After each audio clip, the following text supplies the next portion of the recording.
สบายดีข้อยชื่อก่อนอายุ29ปีเป็นคนแขวงเวียงจันทน์ข้อยเฮ็ดเวียกเป็นอาสาสมัครกู้ภัยอยู่ในงานหนึ่งซึ่งข้อยได้เฮ็ดมาหลายปีแล้วมันมักจะมีเหตุการณ์ร้อนๆเกิดขึ้นตลอดมามื้อหนึ่งข้อยได้รับเหตุมีคนแขวนคอตายในเรือนปลายสายที่โทรมาน้ำเสียงจะออกคือคนมีอายุหลายหน่อยหนึ่งโทรมาบอกเพื่อจะไปเมียนศพหั้นพอพวกข้อยได้ยินแบบนั้นก็ฟ้าวเตรียมตัวเพื่อจะไปจุดเกิดเหตุจากศูนย์ไปจุดเกิดเหตุก็บ่ไกลปานใดเลยใช้เวลาบ่ดน พอฮอดจุดเกิดเหตุมีผู้เฒ่าคนหนึ่งกับหล้านน้อยบอกให้บ่ค่อยเข้าไปในเรือนเพราะเรือนหลังนั้นมีศพแขวนคอตายพอเห็นสภาพเรือนสภาพก็วังเวงขนาดเป็นหั้นไม้ช่องสั้นแต่ก็แปลกใจมีเหตุการณ์ขนาดนี้เป็นหยังคือบ่มีคนออกมาเบิ่งเลยทั้งๆที่เพื่อนบ้านก็บ่มีเลยพอเข้าไปในเรือน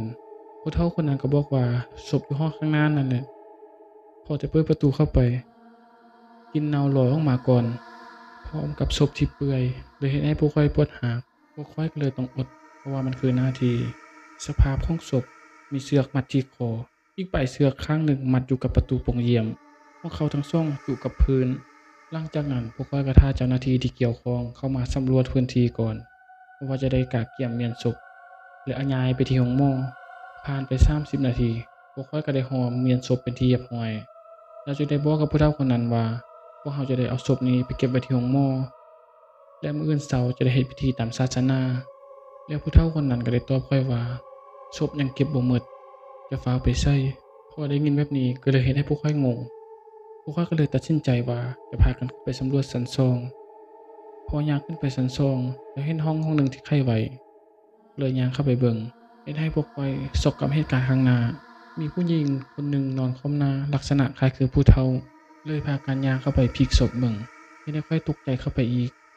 เพราะว่ายิ่งที่อยู่ต่อหน้ากับคนที่บ่ขึ้นมาคือคนเดียวกันแล้วข้อยก็บ่เชื่อเลยรีบลงมาเบิ่ง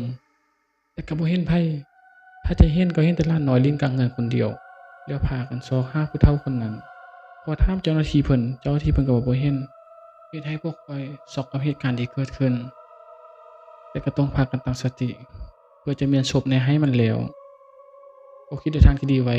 พวกเขานั้นอยากไปผุดไปเกิด หลังจากที่เมียนศพแล้วพวกข้อยก็ได้โทรหาอีกทีมงานหนึ่งเพื่อจะได้เอารถม้าอีกคันหนึ่งจะได้เก็บศพอีกคนหนึ่งนี้ไปเวลาก็ผ่านไปบ่ดนพวกข้อยก็เมียนศพหยังแล้ว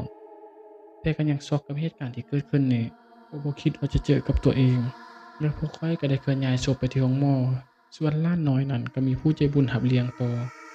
สาเหตุที่ผู้หญิงคนนั้นแค้นคอตายก็แม่นติดการพนัน